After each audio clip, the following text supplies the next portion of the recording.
ও বিরাদার ইসলাম মুআজ্জাজ সামনে کرام, আমার নবী পাক খাতুনে জান্নাতকে মা বলতেন। একদিন ফাতেমা বলতে লাগলেন, ইয়া রাসূলুল্লাহ, ইয়া হাবিবাল্লাহ, নবী গো, আমাকে আপনি মা কেন বলেন? একবার বলুন তো, আমার নাম তো হলো ফাতেমা, আপনি আমাকে মা কেন বলেন? হায় রে মুসলমান, ওই সমাতে আমার নবী পাক সাল্লাল্লাহু তাআলা আলাইহি ওয়াসাল্লাম দু চোখের পানি জমিনে ঝরতে লাগলো। হায় রে মুসলমান, খাতুনে জান্নাত বললেন, নবী গো, ও আমার আব্বা হুজুর, আমি অন্য কিছু কথা বলি না, আমি শুধু বলেছি আমাকে আপনি মা কেন বলেন? আমার নাম তো হলো ফাতেমা, আমাকে আপনি ফাতেমা কেন বলেন না? নবী পাকের দু চোখের পানি ঝরতে লাগলো, নবী পাকের দু চোখের অশ্রু ঝরতে লাগলো।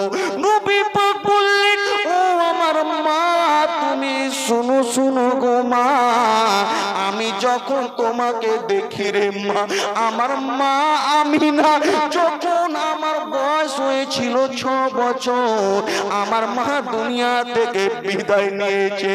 ও গো আমার মা, আমি নিজের মায়ের এত আদর পাই না।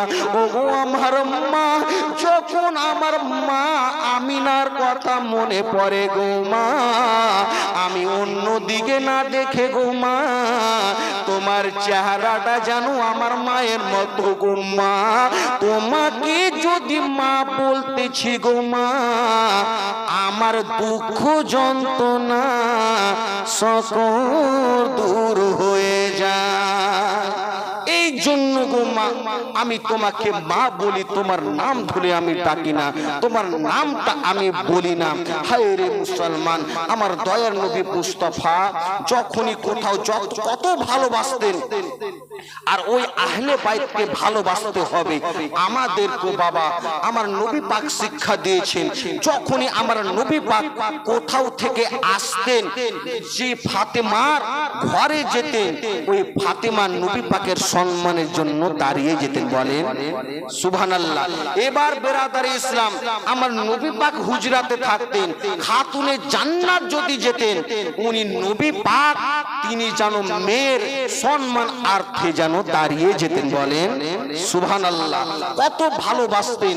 ও বেরাদার ইসলাম মুআজ্জাজ সামনে کرام, আমার নবী পাক সাল্লাল্লাহু তাআলা আলাইহি ওয়াসাল্লাম যখন বেরাদার আজকে মেয়েদের বিয়ে দিলে, বাবা যখন